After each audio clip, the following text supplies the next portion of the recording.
tratamiento de artritis reumatoide. Doctor Martín Lescano, sea usted bienvenido a este auditorio. Saludos cordiales con todos quienes nos escuchan. A continuación, voy a hablar un poco acerca de la actualización sobre el tratamiento de artritis reumatoide, sobre todo teniendo como una base guía la última actualización dada en el 2022 por el EULAR. Muy bien, vamos con algunos conceptos generales. En cuanto a definición, la artritis reumatoide es una enfermedad crónica, sistémica, autoinmune e inflamatoria de la cual no se conoce su etiología. Afecta predominantemente a las articulaciones y, de no tratarse, puede conllevar a una discapacidad importante, si no total, en un lapso de 10 a 20 años para el paciente. Esto es algo sumamente importante, puesto que nos indica la importancia del poder tratar a tiempo y adecuadamente a este tipo de pacientes. Algo muy breve sobre los criterios clasificatorios. En términos generales, un criterio clasificatorio es casi un criterio diagnóstico. La connotación la tiene más que un criterio clasificatorio, se utiliza sobre todo para realizar estudios y en el ámbito de la investigación. Pero para fines prácticos nos puede servir mucho para a nosotros diagnosticar a los pacientes. Entonces, básicamente se lo hace en base a 4 ítems. Compromiso articular en cuanto a la serología, a la elevación de reactantes de fase aguda y la duración de los síntomas. Como habíamos dicho, la artritis reumatoide es una enfermedad que sobre todo afecta, bueno, que tiene mayor predominancia en síntomas relacionados con articulaciones. Dentro de eso, la principal tipo de articulación son articulaciones pequeñas y es por eso que nosotros vemos en el literal A, que de 4 a 10 articulaciones pequeñas puntúa muchísimo. Más de 10 en general, tomando grandes y pequeñas, puntúa mucho más. Pero la mayor significancia tiene en articulaciones pequeñas. Recordemos que normalmente artritis reumatoide deja en paz a las interfalángicas distales y son desde las interfalángicas medias hacia, hacia cefálico lo que se compromete más. En cuanto a la serología, nosotros tenemos que medir, si se puede, ambos, y si no al menos uno, deberíamos medir el factor reumatoide y los anticuerpos antipeptídeos citrulinados. Dentro de eso, si cualquiera de estos valores o ambos se encuentra por encima de 3 veces del nivel normal, me puntúa 3 puntos, me puntúa mucho más.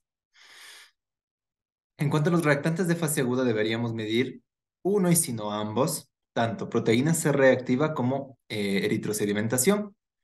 Y en cuanto a la duración de los síntomas, hay que tener en cuenta que hay algunas etiologías que pueden simular un cuadro sinovítico artrítico, pero que, como generalmente obedecen a etiologías infecciosas, como por ejemplo la infección por COVID, infección por enterovirus, tienden a resolverse dentro de 6 semanas. Si esta sintomatología se posterga más allá de 6 semanas, sube mucho el pretest y nos puntúa en los criterios clasificatorios.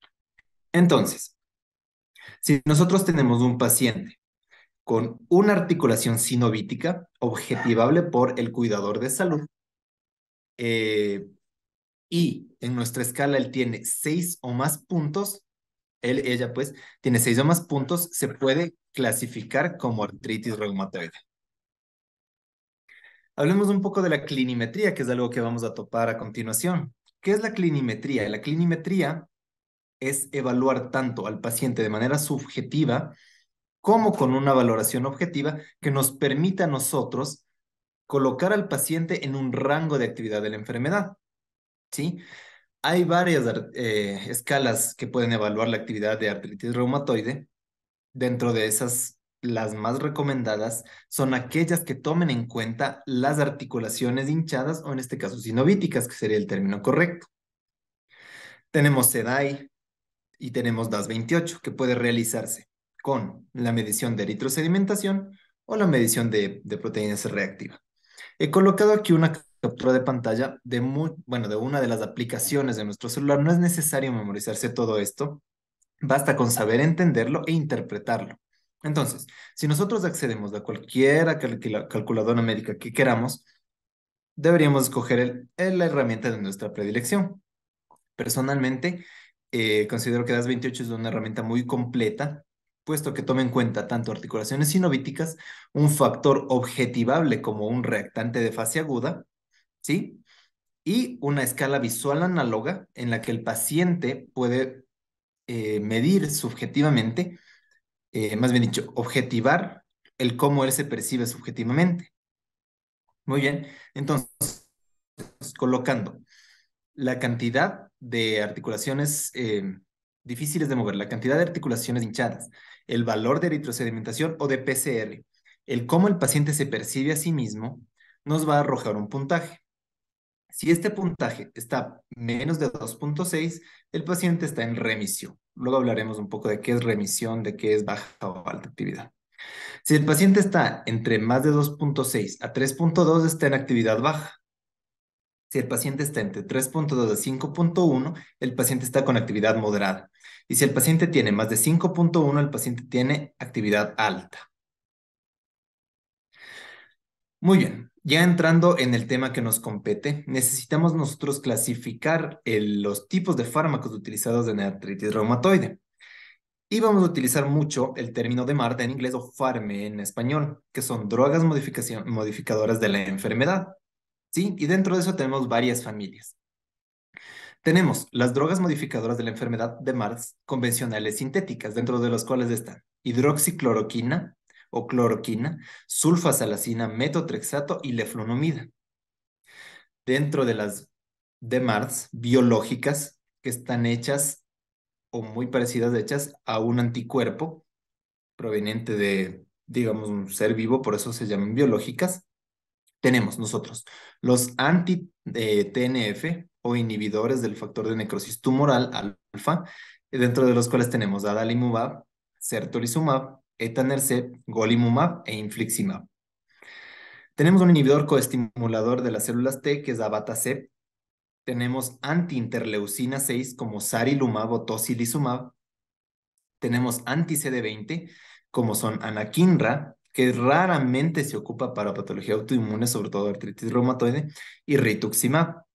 Y tenemos las llamadas de MART sintéticas dirigidas, que básicamente son las inhibidores de la llanusquinasa o YAQI, dentro de las cuales tenemos baricitinib, tofacitinib y upadacitinib. El término biosimilar hace referencia a una molécula que, si bien no es exactamente igual al biológico, sí que garantiza los mismos efectos, su misma, o al menos muy, muy similar, su misma farmacocinética, farmacodinámica y biodisponibilidad. Y dentro de los biosimilares que tienen un costo menor en el mercado, tenemos biosimilar para adalimumab, para etanercept, para infliximab y para rituximab. Terminología necesaria. Tenemos factores que nosotros nos van a indicar un peor pronóstico del paciente, ¿sí? Factores que nos van a indicar que quizás el tratamiento tiene que ser un poco más agresivo, más temprano, como por ejemplo, que el paciente se encuentre en moderada o alta actividad, eh, dependiendo de la escala que nosotros queramos ocupar, que tenga reactantes de fase agudo altos, que tenga un contagio alto de articulaciones sinovíticas, que tenga un factor reumatoide o anticuerpos antipéptidos citrulinados a títulos altos, esto quiere decir 3 veces del nivel normal, que tenga erosiones tempranas o que tenga el fallo de 2 de MARS sintéticos convencionales. ¿Qué es una baja dosis de corticoide? Se ha definido como el requerimiento de menos o igual a 7.5 de miligramos al día de prednisona o del equivalente a prednisona. A corto plazo se refiere básicamente a tratamientos que duran dentro de los 3 meses. Sobre todo se recomienda el uso de corticoides no más allá de los 3 meses. Ya toparemos eso. Tapering o desescalonamiento quiere decir ir reduciendo paulatinamente la dosis de una medicación, entiéndase esta cual sea. En cuanto a la actividad de la enfermedad, remisión. Nosotros hablamos cuando nosotros tenemos un puntaje en nuestra escala que hayamos nosotros determinado, en el cual nos indique que esté por debajo del límite inferior, con criterios de remisión y que éste haya durado por más o igual a 6 meses. En la baja actividad es básicamente lo mismo, con nuestra herramienta validada, que se recomienda que siempre incluya el contagio de articulaciones sinovíticas, que se encuentre en los rangos de nivel bajo, de actividad baja, perdón, y que haya durado más allá de 6 meses. Moderada actividad, básicamente lo mismo, ¿no es cierto? Muy bien. Entonces, en cuanto a la introducción, desde el 2010, el EULAR comienza a escribir sus recomendaciones para el tratamiento de artritis reumatoide. Y ahí se definió que cada 3 años se reuniría este comité para actualizar estas recomendaciones. A finales de este 2022, sobre todo se suscitaron dos circunstancias que impulsaron esta actualización. Uno, el hecho de que se hayan descubierto que hay riesgos y desenlaces cardiovasculares, así como aumento de riesgo de malignidad con el uso de tofacitinib, que es un JAK, y la recomendación de la CR para el desuso por completo de esteroides. Esto hizo que el EULAR volviera a retomar su revisión y emitiera comentarios, o más bien dicho, sugerencias sobre, o recomendaciones sobre estas conductas. Muy bien. El tratamiento de la artritis reumatoide tiene algunos principios. Uno, el tratamiento debe resultar de una decisión compartida, tanto del clínico que maneje como del paciente. Esto, sobre todo, tenemos que hacer mucho énfasis en una relación médico-paciente no paternalista, sino más bien de tipo horizontal, en el que el paciente esté consciente de su enfermedad, en el que el paciente forme parte de su enfermedad y él sepa perfectamente qué es lo que se le está administrando, sus efectos adversos y sus beneficios. Las decisiones del tratamiento están basadas en la actividad en la enfermedad, en las comorbilidades y progresión del daño estructural. Yo decido qué tan fuerte iniciar, qué tanto escalar, subir o menorar dosis según mi índice de actividad. Nosotros habíamos dicho que íbamos a ocupar el DAS 28. Hacen énfasis en que el reumatólogo es el principal especialista para el manejo de la artritis reumatoide. Y sí, son los médicos más capacitados para poder manejar esta patología. Sin embargo, estamos hablando de que EULAR se desarrolla en países con un sistema de salud muy superior al nuestro.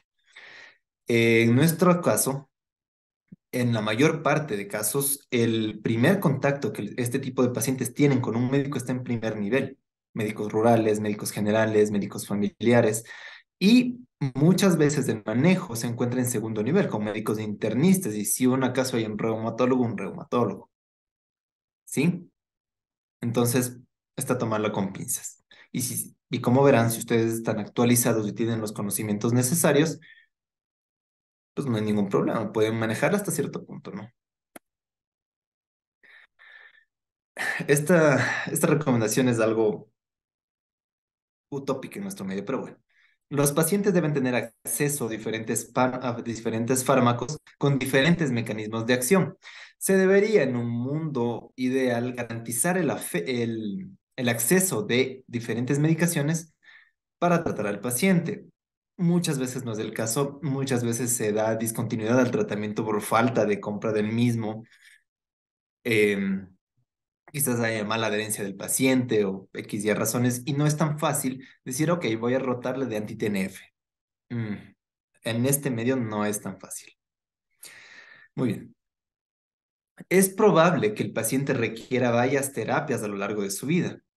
Y esto hay que tener en cuenta que para nosotros hablar de fallo en el tratamiento o de que mi tratamiento está siendo ineficaz, se tiene que esperar al menos 3 meses de este tratamiento, puesto que la mayor parte de fármacos tienen su efecto máximo de acción a lo largo de estos 3 meses. Si yo inicio metotrexate y al mes digo no me está funcionando y lo retiro, no le dejé al metotrexate para tiempo suficiente para que pueda desenvolverse por completo. ¿Cuándo cambiar? Cambiar si no existe una mejoría al menos de 50% de la clinimetría inicial que tenía el paciente a lo largo de estos 3 meses. El manejo debe estar mediado en base a costos. Por ejemplo, si dos fármacos son iguales de efectivos, se debería utilizar el menos costoso. Y si se dispone de fármacos biosimilares, como les había dicho anteriormente, estos son los que se deberían utilizar. Muy bien, entonces ahora sí vamos a las recomendaciones que emite el EULAR. Muy bien. El tratamiento debe iniciar apenas se haga el diagnóstico. Aquí hacen mucho énfasis en el término preartritis reumatoide o artritis reumatoide sospechosa. fechada.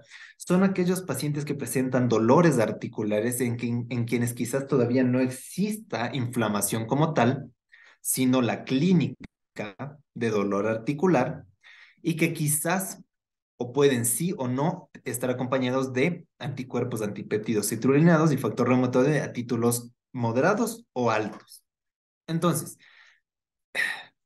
realmente el término preartritis reumatoide es algo que no tiene bases diagnósticas tan sólidas. Por ende, EULAR recomienda iniciar cuando yo ya tengo mi criterio clasificatorio para pacientes con artritis, que habíamos dicho un puntaje más de 6, 6 o más, y una articulación sinovítica.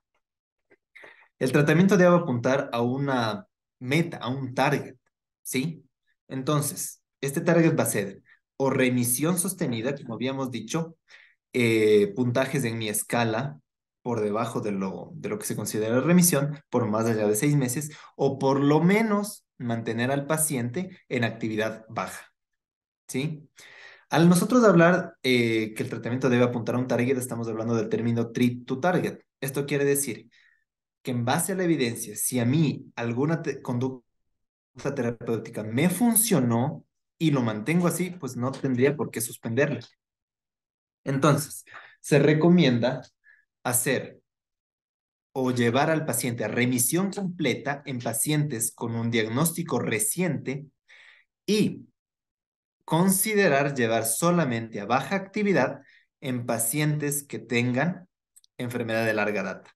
Porque si me centro en bombardear al paciente con esteroides, con biológicos de primera línea, con todo, en un paciente que lleva años de enfermedad, probablemente no logre remisión. Y me voy a estar gastando dianas terapéuticas, me voy a estar gastando dinero en algo que quizá no llegue. Entonces, mientras lo tenga en baja actividad, estamos ahí. La monitorización debe ser cada 1 a 3 meses para la toma de decisiones, dependiendo de la gravedad del paciente. Cada mes, si es que lo vemos muy, muy, muy sintomático, y cada 3 meses, si es que la sintomatología no es tan florida. Como había dicho ya anteriormente, se recomienda utilizar instrumentos que valoren la sinovitis, puesto que esto nos ayuda a diferenciar de otras enfermedades superpuestas. Recordemos que la presencia de fibromialgia, que es una enfermedad de exclusión, en la que prácticamente no tenemos nosotros un anticuerpo o algo que nos indique como tal ya la presencia de esta enfermedad, nos ayudaría a nosotros a diferenciar si es que el paciente se siente mal porque está haciendo fibromialgia o porque sí se encuentra su enfermedad todavía activa.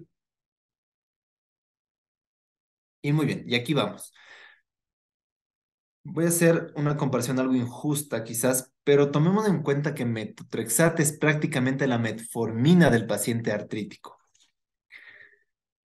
¿Por qué? Y vamos a hablarlo a continuación. Entonces, hablando un poco, nosotros teníamos los fármacos de MARTS convencionales sintéticos, dentro de los cuales estaban metotrexate, sulfasalacina, leflunomida e hidroxicloroquina. Se ha visto que, hablemos un poco de los otros anteriormente, se ha visto que sulfasalacina es superior a hidroxicloroquina en prevenir el daño articular. Hidroxicloroquina es de un DMARD débil, realmente utilizado en otras enfermedades autoinmunes, sobre todo, por ejemplo, en lupus. En lupus es prácticamente la medicación que todo el paciente con lupus debería recibir. Es un DMARD débil para artritis reumatoide y se podría considerar en monoterapia cuando los otros tres estén contraindicados. Se hablaba antes que, por ejemplo, si yo inicio la terapia con metotrexate y decido sumarle sulfasalacina o leflunomida y a eso hidroxicloroquina, estoy hablando de doble y triple terapia. Se ha visto que no, que la doble y triple terapia no han mostrado beneficio adicional, por lo tal, EULAR desaconseja su uso.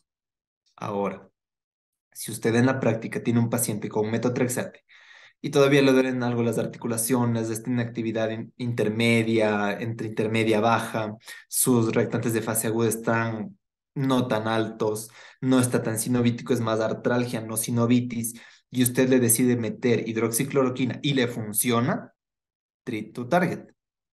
Déjelo así. Muy bien. Como había dicho, al no presentar beneficio adicional la doble o triple terapia, se prefiere una monoterapia con metotrexate más menos corticoides según el paciente lo vaya requiriendo. No hay una superioridad de metotrexate parenteral por sobre la vía oral y la dosis de metotrexate tiene que empezar a los 15 miligramos hasta un máximo de 25 miligramos cada semana. Hay que asegurar mucho la adecuada suplementación de ácido fólico para evitar desenlaces gastrointestinales y una actualización en cuanto a la dosis de sulfasalacina de que puede aceptarse hasta 3 gramos al día y la eflunomida, dosis de carga de 100 miligramos al día por 3 días o 20 miligramos al día. Más bien dicho, y 20 miligramos de continuación, si decidimos utilizar otro DMARD sintético. Como habíamos dicho, si existe contraindicación absoluta o intolerancia al metotrexate, se debería utilizar leflunomida o sulfasalacina. En cuanto al esteroide, se prefiere un esquema corto, esto quiere decir de máximo 3 meses de esteroide con una reducción de dosis escalonada. Muchas veces nosotros mantenemos al paciente con un esquema prolongado de esteroides de meses o inclusive años a una dosis baja, pero esto me podría enmascarar quizás una falla en la terapéutica que yo estoy indicando. Por ende, si no me es posible desescalar los corticoides, quizás debería pensar un poco más allá y pensar que la clínica del paciente me sugiere que mi tratamiento inmunomodulador que estoy dando está fallando y la enfermedad está activa, ¿sí? Lo que recomiendo hablar, y son bastante tajantes, es que si voy a iniciar biológico de primera línea o,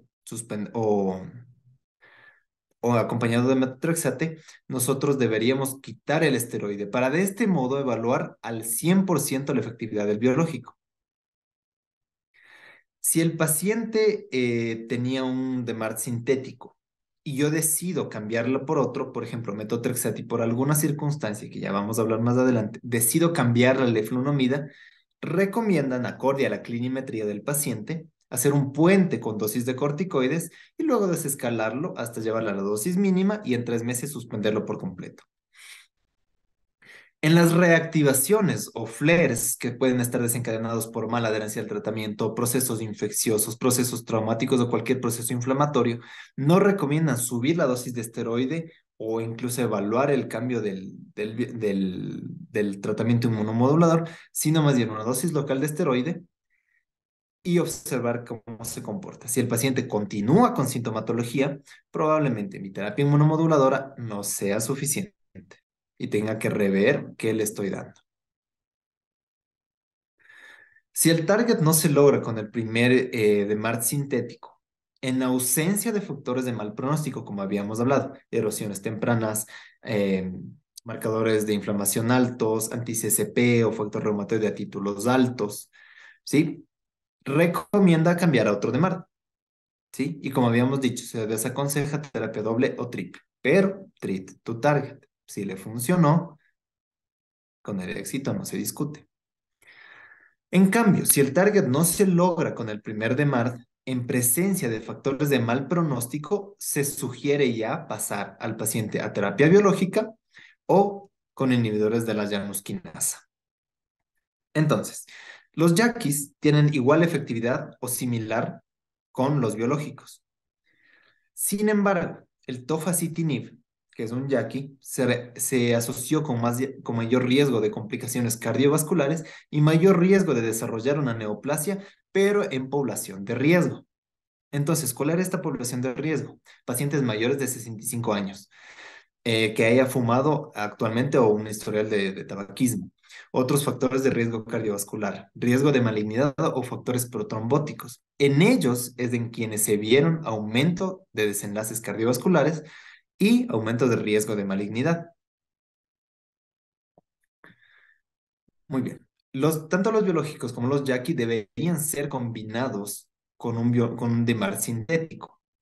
Si no se puede combinar con el DMARD sintético, entiendas a la elección metotrexate y si no leflunomida o sulfasalacina, de pronto los inhibidores de la interleucina 6 como tocilizumab o los yaquis podrían ser superiores al efecto de los biológicos en monoterapia. Vuelvo a repetir, el EULAR desaconseja la terapia doble o triple. Y si es que yo le llevo a un paciente con biológico y le estoy dando metotrexate y me preocupa los síntomas gastrointestinales o algo, Yo podría inclusive, si es que mi paciente se encuentra en actividad baja o remisión, reducir la dosis de metotrexate hasta 10 miligramos cada semana.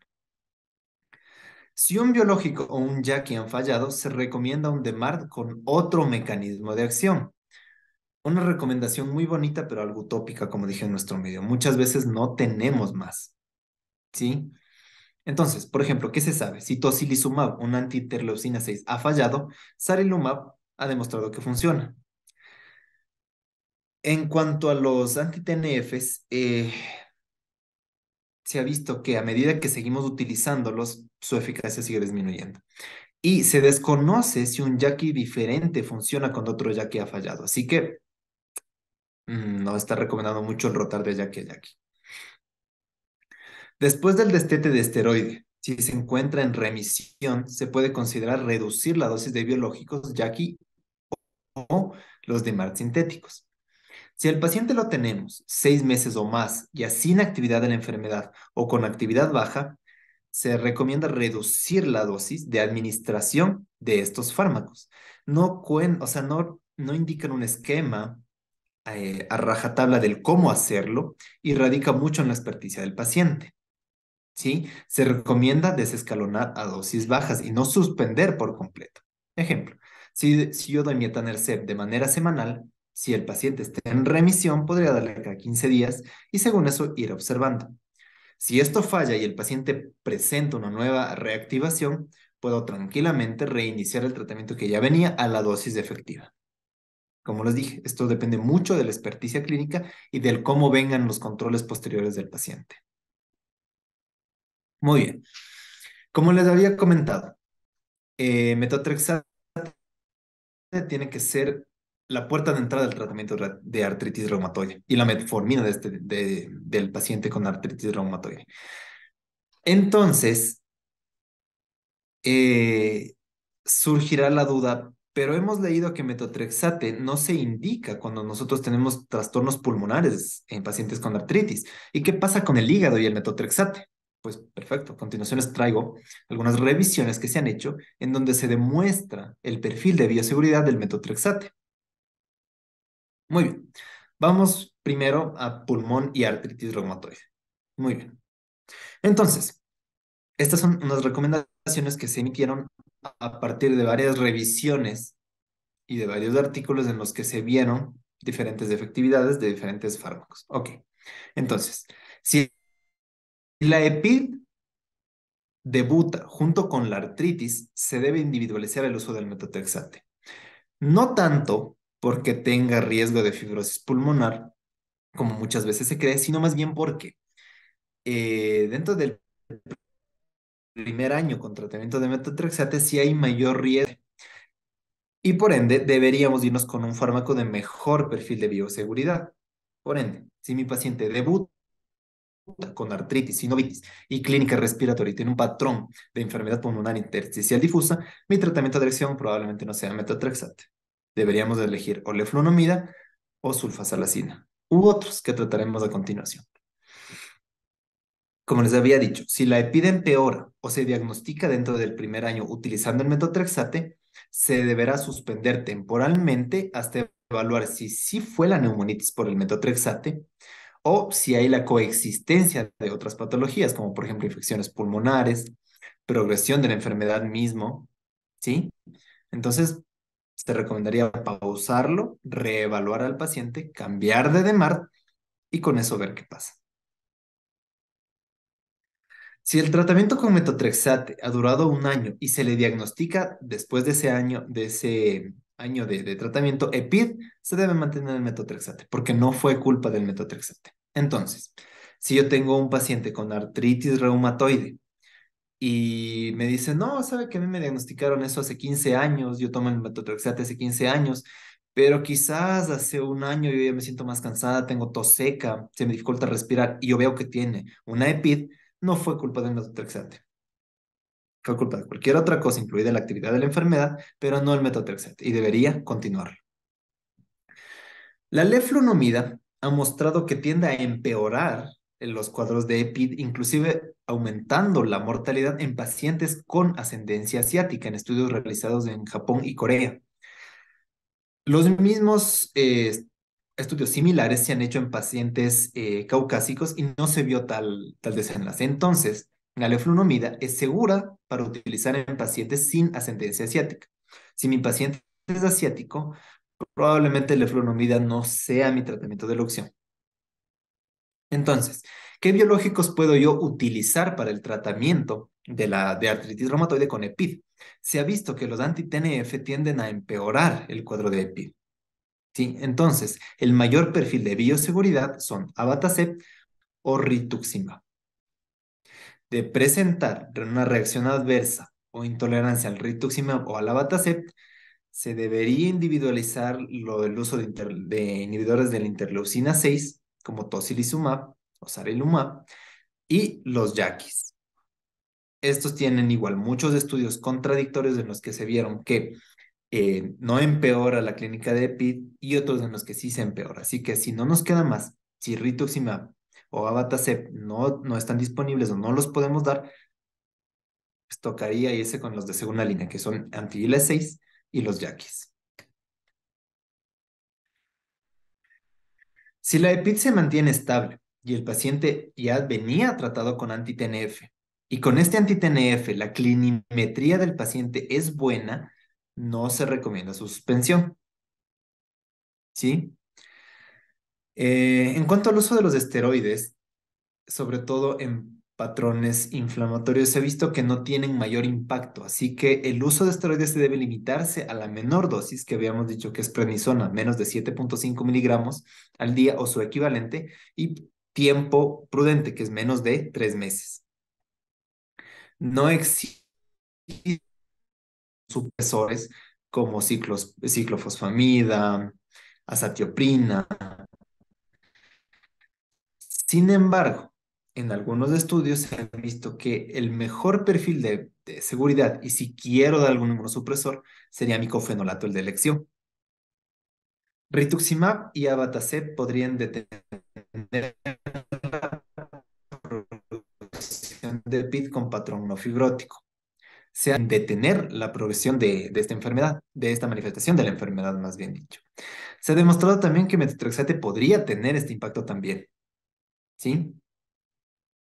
Y en cuanto a los medicamentos antifibróticos, el único aprobado por la FDA es nintedanib, el cual demostró que frena el deterioro de la capacidad vital forzada, por lo tanto es el medicamento antifibrótico.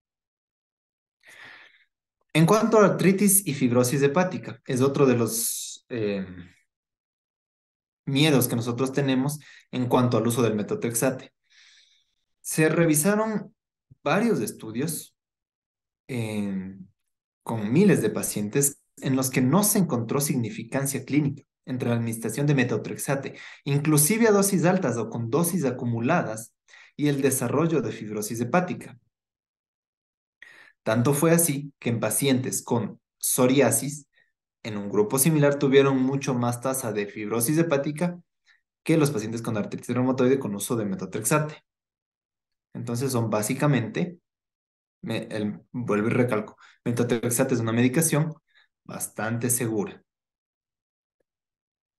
Muy bien, conclusiones del algoritmo recomendado.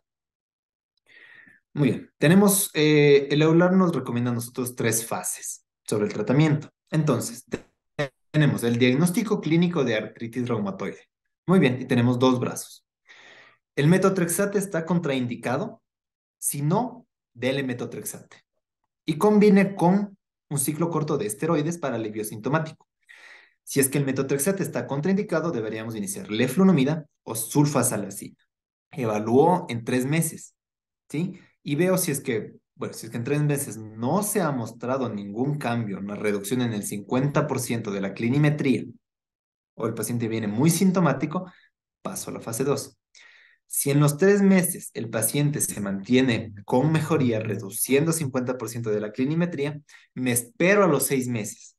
Si a los 6 meses el índice de actividad se mantiene o en remisión en enfermedades tempranas o en índice de actividad baja en enfermedades de larga data, continúo.